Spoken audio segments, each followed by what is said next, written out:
Now, let me just show y'all what I've been working on here lately. This is the trap out that I've been doing. Which wouldn't be any big deal, except that it's about 30 feet high, 35 feet, somewhere like that. This is the 40-foot extension ladder. I've got some room to go with it, but the real struggle is that the tree is sloping that direction, but then about the top of the ladder it bends and it comes back. And so I'm actually leaning back just a little bit when I'm up there working. But I got it all set up a couple days ago, but it was dark by the time I was done, so I didn't shoot any footage. But I'm gonna climb up there today. You can see the squirrels are not shy. The squirrels are hanging out. Anyway, I'm gonna climb up there today and just check and make sure that the screen is sealed up properly. I don't see a ton of them trapped out. I can see them flying around inside the screen. So I need to get up there and make sure the screen is all sealed up tight. And then I've hung, this is another hive. It's actually got an active colony in it, but I hung it up there for a bait hive. So they should, you know, as they get trapped out, they should move into that box. That's the goal. But anyway, let's get up there a little bit closer and take a look.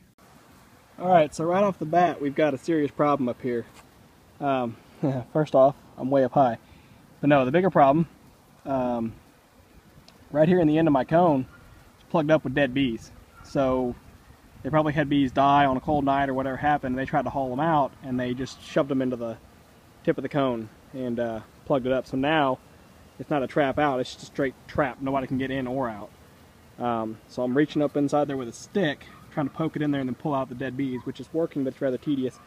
I think what I'm going to do instead is just go get my shears and I'm just going to cut off the end of the cone and make it a much bigger hole. I've seen Jason, I can't remember his last name now, with JC's Honeybees, I think it is, up in Dallas Fort Worth, and he's been my trap out mentor on the other job I did, and just kind of give me guidance in general. But you know, he has a much bigger hole on the end of his cone, and he mentioned, I know, at one point that people were giving him a hard time about how it's too big of a hole, it's not going to work, and he said he's never had any issues with it. So I'm going to gamble on that, go get my shears and cut off the end of this and make it a bigger hole so they can actually haul the dead bees out and deal with them like they need to. But it looks like for now I don't see anybody. Looking up here, I don't see any bees getting around the trap, so I guess I've got it good and sealed up. I don't know what you guys can see because I'm looking around the tree. But it looks like the trap out is working. I've just got to deal with this issue of the trap in. Alright, just for grins, I'll give you a little bit more shot. So what I did was, off the tip of the cone, I took off quite a bit. I made that hole at the end about 2 inches instead of about a ½ inch. So that hopefully will keep them from plugging it up with dead bees. I got all the dead bees out, and I can see good traffic of bees coming out of the hole now. They're still inside the trap up here. They're wanting to climb up just because that's their nature. When they see the light, they want to go up. So it'll take them a while to figure out that they have to go down towards the tip of the cone, but I think they'll figure it out eventually.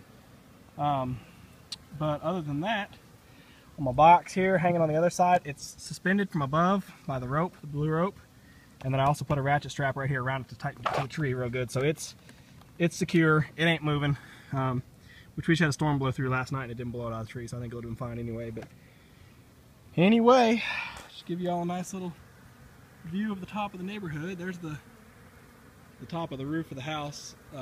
This is actually, I'm in the neighbor's yard. The lady that called me actually lives next door, but this tree is in the neighbor's yard. But I guess she wants to trim for her own sake. So anyway, that is the top of their roof there. Top of a high 2-story house. So yeah, we're every bit of 30 feet high. Anyway, I'm gonna get out of here, get this ladder taken down and brought back to the guy that borrowed it to me, loaned it to me, and I'm gonna take the rest of my Sunday off. So I'll just give you one more parting farewell shot from the ground.